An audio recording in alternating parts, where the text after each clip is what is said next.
Hi,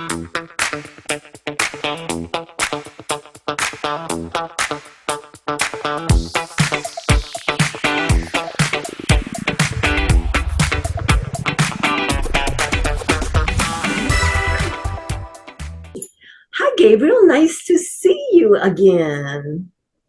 Nice to see you, Nancy. How's it going? It's going very well. So, just to start off, it's the new year. Tell us where you're at.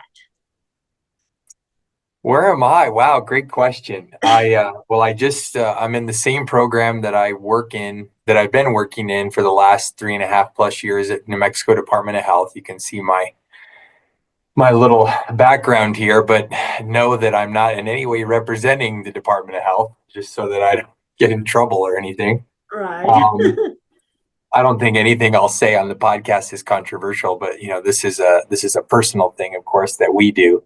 And Right. I have to have my background on, but I'm not representing Department of Health in any way. But I just got in a new role. So I've been a health educator here for the last 3.5 years, and I just started in a new role, which is for our program, which is all about healthy eating and physical activity statewide, Okay. which fits well and with my role as a public health registered dietitian and a real focus on nutrition, but also physical activity because they work hand in hand to promote health and well-being. I moved into a new role that we created in our program when somebody else retired, and we reclassified that position to a statewide healthy eating and physical activity coordinator. Oh, So that's good. excited. It's a nice little promotion and kind of a little stepping stone in my career. And so I'm just moving into that role here at the end of the year as we move into 2025. Oh, congratulations. Very good. And you are in Santa Fe, New Mexico. I sure am. Yeah, I love Santa Fe, love Albuquerque, grew up in Rio Rancho, Albuquerque suburb. And so it's nice being in northern New Mexico. I just did a trail race this past Saturday in Galisteo Basin. There's a really cool trail system out there, and they host a 3-month long, one race per month Huh. winter trail running race series. And so it was great to be out there running. The views are beautiful. It's great to live in this part of the state and this part of the world. Yes, I agree. I agree. It is the land of enchantment. It is the name, and it definitely lives up to it. Hmm. So, you were just saying you were running. You are, talking about activity and moving for wellness sake. So, tell us, doing that, how difficult it is to be a vegan and try to be an athlete. That's a great question. I know a lot of people who are into sports, weightlifting. So it could be a kind of a get big, bulky sport like weightlifting, powerlifting.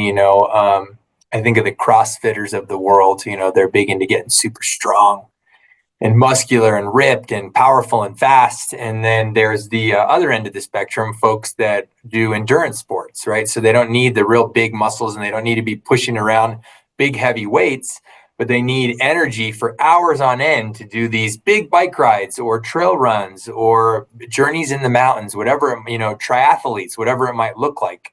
These folks that do long endurance events, and whether it's short and powerful or it's long endurance where you need a lot of stigma, or not a stigma, Yeah. you need a lot of what's the word for endurance? It's similar to stigma. Stamina, stamina. Yeah, exactly. Stamina. Not stigma, but Yeah, we stamina. don't want to. We don't want anybody to experience stigma. And so, yeah, the stamina stuff, it's like you can do it all on a plant-based diet, right? And so people have a lot of fear. Am I going to get enough protein? Am I going to have the energy that I need? Am I going to recover quickly from the heavy duty workouts or long training sessions that I'm doing? Whether you're, again, on the big, powerful end of the spectrum, or you're on the long endurance end of the spectrum, athletes, or you're doing a team sport, basketball, hockey, soccer, volleyball, whatever it might be, you can excel on a plant-based diet. And we often see even people at the highest echelons, the elites, the professional athletes, using plant-based diets because, of course, if they've been around for a long time, plant-based eating wasn't in vogue, or it wasn't as popular, it wasn't as well known. If you go back one decade, and especially 2 or 3 or more decades, it was almost unheard of to be a vegan. And so most people didn't grow up being vegans and then of course, so they didn't get into athletics being vegans. And so they've been athletes for multiple decades, many serious athletes eating some version of a standard American diet here in the United States, might be a healthy version of it, where they're still getting lots of fruits and vegetables and whole grains in addition to the animal products that they probably grew up eating and grew up performing with, like, meat and fish and dairy and eggs, things like that. And so there's some stigma sometimes around, and fear around, oh, if I'm switching to a completely plant-based diet, is that going to fuel my body for the best performance? But the really cool thing is some of these athletes that have been around for a long time are using plant-based nutrition, vegan foods, to extend their careers, because they're finding out that when they're eating all of these whole plant foods, the fruits, vegetables, the legumes, which are beans, split peas, chickpeas, and then as well as herbs and spices and mushrooms, that aren't part of the plant kingdom, but they're still really healthy foods, healthy fungi, that they can use all these plant foods to boost great training sessions, lots of energy, and then all the phytochemicals and polyphenols and antioxidants and vitamins and minerals and the micronutrients that get the most attention, the carbohydrates, the proteins, and the fats. They get all these wonderful nutrients in abundance on a varied, plant-based diet. And so they're finding that they recover more quickly from their workouts. And especially after they've been doing it for years and years and years, our bodies get beat up over time, especially if we're using them and performing at a high level. You get injuries, you get wear and tear. And because of all of those components that I just named that are abundant in whole plant foods, they're able to recover quickly and they're able to extend their careers. And, you think of big athletes like Carl Lewis. He's one of the greatest runners and jumpers in American track and field history. He adopted a plant-based vegan diet for the end of his career and was able to set some of his best times in the sprints, like the 100 and 200 meter sprint that he ran, like I say, at a world-class level in the Olympics and the World Championships. And he also did some of his best jumping. He was a world-class medal winner in the Olympics in the long jump and did some of his best jumping at the end of his career. Usually the performances start to tail off at the end of professional athletes' careers because, again, they've been doing these things for years and their bodies can't just continue to perform at the highest levels for year after year after year. But he found through plant-based nutrition, not only can he continue to perform, but he could perform even better than he did earlier in his career. So really cool. And of course, that's not science, it's just anecdote. But some of those anecdotes, of course, can be powerful because he may have changed some other things about his lifestyle, like maybe he was sleeping better and he could have been meditating and he could have been doing sports psychology to improve other areas that would also help boost his performance. But those things he probably was already doing for a long time as an athlete. And so the nutrition change may have been a cool signifier that it was like, wow, this athlete did something really impressive and was able to still perform at a high level and doing it all with plant-based foods. And so again, I would just say a well-rounded, varied diet. We want to think of diversity. We want to think of eating the rainbow. And then athletes, yes, there's a lot of stigma or a lot of worry around protein on a vegan diet. And I would tell everybody there's no reason to worry about protein, but protein is an important nutrient. It is a nutrient of focus, especially for all people, but especially for athletes. But it's more than easy to get enough. To supplement, because I'm an athlete, I'm a trail runner, I'm a mountain biker, I like to lift weights, I'm about total body fitness, I'm about total body health and longevity. So all of these things are super important to me. And to make sure that I'm getting enough protein, in addition to all those whole plant foods, which the big ones are all of the legumes, which I named before, all the different varieties of beans, split peas, chickpeas, and lentils. They're one of our best sources of protein on a plant-based diet. So if people don't already love them, I say find a way to fall in love with them. Google, we have the power of artificial intelligence now. You can use Google, you can use Copilot, which is a Microsoft, service like ChatGPT. And you can say, hey, I need help with vegan recipes. Give me easy vegan recipes that are high in protein. And artificial intelligence will spit you back these wonderful, tasty recipes that are high in protein, but generally speaking, the legumes. Now, on top of that, throw in, because it comes from legumes, soy. And so soy, of course, we have tofu, which comes from a soybean. We have tempeh, which is a form of fermented soybeans, wonderfully healthy. Fermented foods we know are super good for the health of our gut, the health of our total body. So you're getting high protein, you're getting fermentation with that tempeh. And then edamame, which is a whole soybean, so completely unprocessed form of soy. And then, of course, soy milk is a great replacement for dairy when people want to move off of dairy because they're getting gas and discomfort and all these kinds of things, because we tend to lose that lactase enzyme as we age, and it gets harder and harder to digest dairy products which have lactose in them. And so we should all be moving away from cow's milk anyway, to some degree, but it's especially good because soy is the only natural plant-based milk that's really stacks up with dairy when it comes to its nutritional profile. It's high in protein and it's high in lots of healthy fats. And so because of that solid protein and fat ratio, dairy also has protein and fat. The fat ratio, though, in dairy is much less healthy than soy, which is full of these mono and polyunsaturated fats, which are promoting better cardiovascular health, whereas dairy products have more saturated fats in them, which tend to be less beneficial for our cardiovascular health and longevity when it comes to our hearts and our blood vessels and risk for heart attack and stroke. So lots of good things with soy, but if you want to get a perfectly on par one-to-one with dairy, or not one-to-one because they're different, and I think soy is healthier, it's more health promoting, you want to get a fortified soy milk, because then it's going to have the added calcium in it and some of the other things that you get in dairy milk. But then you get all the added bonus of the healthy plant-based proteins and the healthy unsaturated fats, as compared to what you get in dairy, where you get a lot more saturated fat. So all soy products, they should not be demonized. They get a bad rap sometimes in the media from folks that don't know what they're talking about and aren't using evidence-based information. But they're wonderfully protective for long-term health, and they're high in protein, so they're going to be good for athletes, right? And then just generally speaking, the more color, the better, because we're getting a different nutrient profile of phytochemicals, polyphenols, antioxidants, vitamins, and minerals from all those different colors that we find in whole plant foods.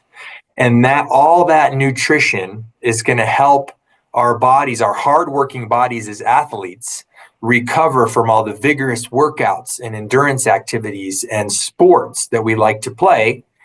And so the more plants you eat, the longer you can be an athlete, the longer you can exercise throughout the course of your life, because you're eating foods that are health promoting on so many different levels. So they won't only help you as an athlete, but they're going to help you prevent disease and disability and a lower quality of life later on in now and many years into the future, because these are the most health promoting foods on the planet.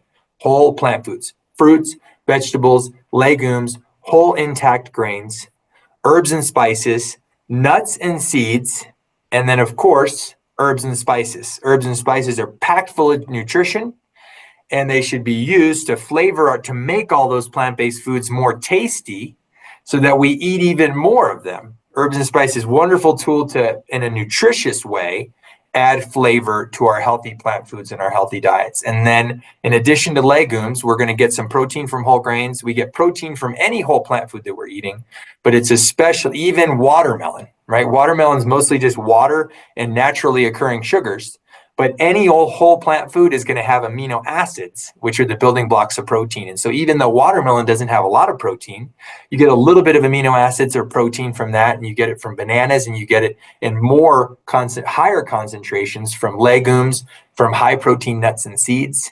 And the real heavy hitters with the nuts and seeds that are high in protein, hemp seeds. Everybody should start including hemp seeds in their diets, because not only are they high in some of those polyunsaturated fats, those essential fatty acids, the omega-3 and omega-6, but then they also are abundant in protein. Just a few small tablespoons on, in your morning smoothie or on your morning oatmeal, or I like to put it in my plant-based like cashew or coconut yogurt. Again, another fermented food yogurts, wonderful plant-based yogurts. And then I'll put the hemp seeds in there for the healthy fats and the protein. And then I'll put the berries in there where you're getting all those dark phytochemical rich nutrients that are going to, again, aid in your recovery from all of your athletic events.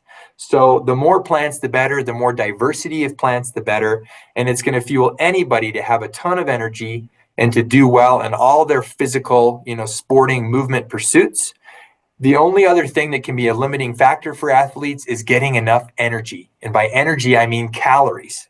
We have to consume enough calories. Sometimes on a plant-based diet, because they're so naturally lower in calories than animal products, and then especially highly processed, ultra processed foods, the cakes and cookies and chips, all the junk foods that we see in most of the aisles of the grocery store.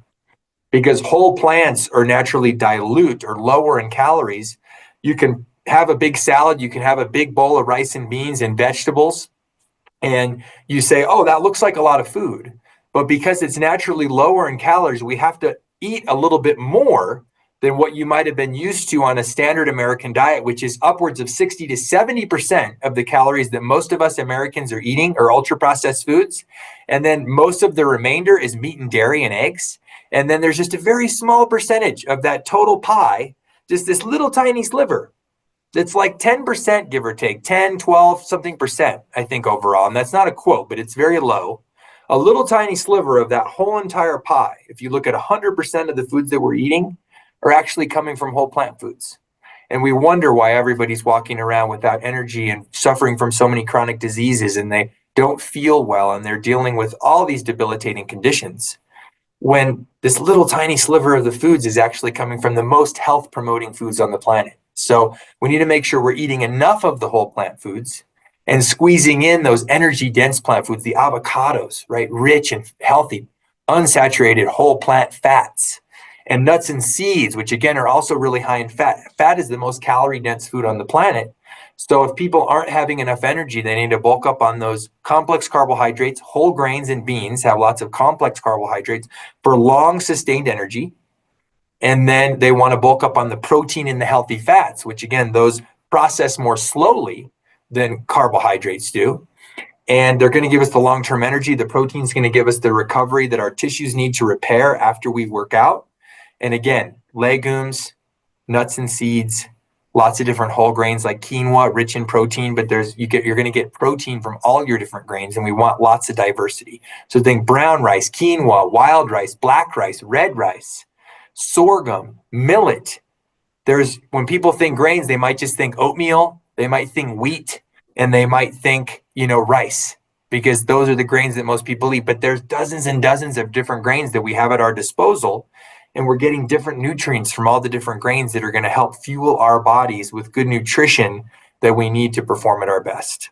And so, yes, athletes can be fueled by a whole food, plant-based diet and excel. They sure can. There's You. no doubt about it. Thank you, Gabriel.